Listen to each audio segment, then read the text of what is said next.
Bueno, de esta manera continuamos en Inversiones del Sur, seguimos hablando de economía, por supuesto, y como todos los años en esta época del año hacemos balance del año anterior. Por eso estamos una vez más con el señor Martín Golino, él es el titular del Centro de Estudios Económicos de la Unión Industrial de Bahía Blanca, economista, bueno, por supuesto, para hacer un balance de la actividad industrial 2018. ¿Cómo estás, Martín? Bienvenido. Muy bien, muchas gracias. Bueno, la presentación está hecha.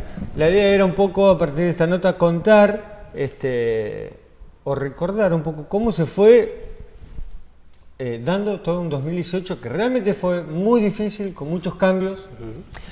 Bueno, mira, nosotros tenemos la percepción que la característica principal del 2018 fue un año que nadie esperaba que suceda lo que suceda, ¿sí? ¿Por qué? Primero que nada porque pintaba, como dicen ahora los pibes, ¿no? Pintaba para un año tranquilo por ser no electoral, ¿sí? Sí, es verdad. Y segundo, porque sobre finales de 2017 los indicadores económicos a nivel nacional, de consumo, de producción, estaban dando todos signos positivos. De manera que cuando uno hace una proyección hacia adelante, dice, bueno, si no viene ninguna catástrofe, no hay, digamos, factores exógenos que puedan tirar abajo estos indicadores positivos, lo normal es que la economía o se proyecte en el tiempo, que crezca. Sí. Bueno, y la realidad es que esa expectativa se vio truncada sobre fin del primer cuatrimestre con esta crisis cambiaria. Y esta crisis cambiaria lo que hizo fue cambiar las expectativas, totalmente. Totalmente.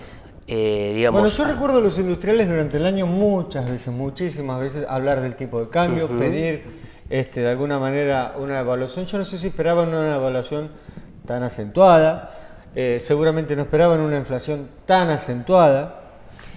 Bueno, el tema de la inflación siguió sin resolverse, casi te diría que se agravó. Sí, claro. ¿Por qué? Por esta crisis cambiaria, entre otras cosas. Lo cual deja bien claro que en Argentina hay una muy fuerte relación, cosa que no pasa en otros países, entre el aumento del dólar y el aumento de los precios en la economía doméstica. Sí. Bueno, pero este cambio en las expectativas, en general lo que hizo fue, cómo reacciono yo frente a algo inesperado. Y bueno, con muchísima cautela, con mucha incertidumbre, me quedo esperando a ver cómo se resuelve. Entonces todo esto hace que planes de producción, planes de expansión, de inversión se frenen, ¿no? Y esto hace que todos los indicadores relacionados con eso, particularmente en el sector industrial, se deterioren. ¿Qué le sumamos a este escenario que ya de por sí viene negativo, según lo que te estoy contando? Bueno, que la gente, los consumidores, también con esa incertidumbre lo que hacen es decir, bueno, a ver, si tenía que comprar una heladera nueva, claro, tenía que comprar una heladera nueva, vamos a esperar un poquito más. Si tenía que darme un gusto en algo, bueno, vamos a vivir al mínimo. De manera que tenés todas estas cuestiones productivas más una caída en el consumo. Y sumale a todo esto un tercer factor, creemos desde el centro de estudio, que tiene que ver con el costo del financiamiento. Es decir, el Banco Central eleva las tasas para contener la inflación y esto se derrama en toda la cadena de financiamiento y es casi imposible. Un desastre para la producción, es un desastre. Exactamente. Con las tasas que hubo. Tasas insostenibles. Y bueno, todo eso hace que el 2018 realmente haya sido un año durísimo a nivel empresarial y a nivel de la gente también, del consumidor. Y Bahía no fue la excepción, por supuesto que no. Por supuesto que no. El único detalle que podemos agregar sobre nuestra ciudad y región es que las grandes empresas del complejo industrial portuario simultáneamente han realizado varias paradas de planta. Las famosas paradas de planta, digamos, alivianaron un poco la tremenda depresión. Pero se va notando que a medida que van finalizando esas paradas de planta, la economía se va acoplando a este cuadro recesivo. Seguro. Hay que sumarle además a la cabeza de las personas que trataban de no gastar demasiado, la decisión explícita del gobierno de prender la aspiradora y chuparse todos los pesos que había en la calle para ver si podía contener de alguna manera la inflación con eso. Sí, la inflación. Lo que acentúa aún más la recesión. Exactamente, la inflación y el dólar, las dos cosas. O sea, el hecho de sacar peso de circulación, entonces no van a ir a comprar dólares. Esto ya A ver, primero voy con lo que te iba a decir. Esto ya lo hemos comentado varias veces, ¿no? en otras notas. cada vez que el gobierno toma una medida sabe que, digamos, ataca un problema pero genera otros. Entonces tenés que ver cuál es ese balance. Claro. Entonces ahí vos sabés que, ¿qué era lo más urgente? Lo más urgente era contener el dólar. Bueno, funcionó con la última estrategia, con el último cambio que hubo en el Banco Central, pareciera que se acomodó. No le tenía mucha fe al nuevo presidente del Banco Central, sin embargo pareciera que logró, entre comillas, domarlo. Pero por otro lado generó este cuadro de mayor recesión aún. Está porque hay menos dinero circulando, menos consumo, caen las ventas y la producción se acopla a eso. Entonces, como decíamos, ahí se genera esta espiral recesiva, ¿sí? Que con medidas que atacan un determinado problema agravan otros. Cuando arrancábamos la nota estábamos hablando justamente del tipo de cambio, de cómo los industriales estaban pidiendo un tipo de cambio más acorde a la realidad para mayor producción. Ahora, los índices no dejan de caer. Ninguno, todos cayeron. Por eso decía que el 2018, aparte de inesperado, si uno tiene que calificarlo, realmente ha sido un año negativo, ¿sí? No hay que tener mucho eufemismo con esto, la verdad es esa. Lo que también tenemos que pensar, respecto a lo que decías del tipo de cambio y que pedían los industriales a nivel nacional, sobre todo los exportadores, cuanto más aumenta el tipo de cambio, más favorece la exportación, eso está clarísimo, pero todavía tenemos un gravísimo problema de competitividad externa, que no se soluciona solo con el tipo de cambio. Por lo tanto, vamos a estar permanentemente pidiendo un tipo de cambio más alto, que, digamos, embroma la economía por otro lado, para lograr la competitividad, pero no resolvemos otras cuestiones inherentes a esa competitividad. Bueno, quedó trunca la reforma tributaria. Quedó trunca la reforma tributaria, la reforma laboral. No llegó ni a mitad de camino, digamos. Exactamente. No llegó ni a mitad de camino. Yo creo que se genera... Seguimos con los mismos impuestos extorsivos, algunos impuestos han aumentado, no sé si no agregaron algún otro. Bueno, eso es cierto.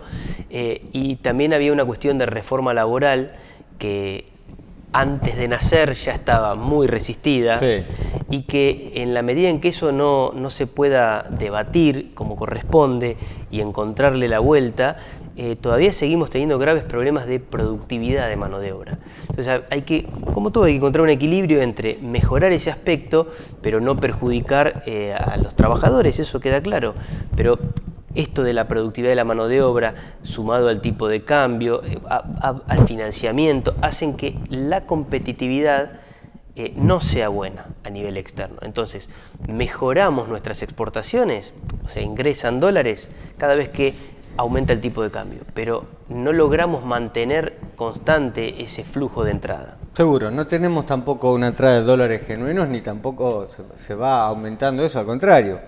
Siempre estamos dependiendo del campo, ahora está muy expectante el gobierno esperando las liquidaciones, como para ver si puede mejorar un poco. Yo no sé hasta dónde lo van a lograr, sinceramente, pero... Eso nos produce una dependencia que, bueno, básicamente hay que esperar a ver qué pasa con las cosechas. Vos fíjate que cuando tenés una cosecha buena, entonces entra un gran flujo de dólares, pero cuando hay alguna sequía... Va a entrar ese flujo de dólares porque el gobierno quitó también esa obligatoriedad de rendir. Sí, con sus más y con sus menos, sí es una entrada de dólares muy importante. Nosotros deberíamos estar exportando mucho más, no solamente productos primarios, sino también manufacturas de origen agropecuario y de origen industrial. Pero tenemos todavía problemas para inserción en el mercado externo. Y lo que a mí me llama mucho la atención es que cada gobierno que asume, cada ministro que asume, se lo pone como prioridad. Y ninguno logra concretarlo, nadie lo logra como lo había previsto. Muchos de tus colegas me dicen, nosotros exportamos impuestos. Bueno, es cierto cuando hay como un consenso a nivel internacional que no se deben exportar impuestos, es decir, todo lo que sale de fronteras afuera debería los impuestos volver hacia el exportador y hacia toda la cadena para hacer más competitivos los productos. Claro. Esto hace, entre otras cosas, que no seamos competitivos. Martín, yo te quiero agradecer mucho por la nota. No sé si te animás a tirarnos alguna expectativa para este año. ¿Cómo crees que va a arrancar por lo menos este 2019? Bueno, difícil, ¿no? Tirar a una expectativa. Lo que sí uno tiene que pensar es qué condimentos va a tener el 2019. El 2019 va a ser un año electoral. Sí. De manera que el gobierno, los gobiernos en general que están en el poder en ese momento, cuentan con una buena performance de la economía para persistir en el poder. Dado que este gobierno durante 2018 ha sido un año durísimo, se esperaría que en 2019, para que la economía le juegue a su favor, implemente medidas que favorezcan el consumo, que favorezcan la inversión, que mejoren los indicadores. Claro, seguro. Pero ¿qué tenemos que mirar ahí? Si son medidas de maquillaje, Claro. estamos otra vez en problemas, porque terminan esas medidas y no vamos a lograr nada. Sin duda. Si son medidas estructurales, bueno, bienvenido sea.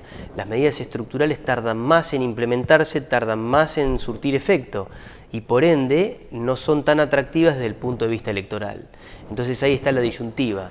¿Qué va a hacer el gobierno? ¿Va a apostar por medidas estructurales pese a que no le conviene o va a apostar por medidas, podríamos decir, de maquillaje? Por ahí es una palabra fuerte, pero más coyunturales, más para tapar agujeros.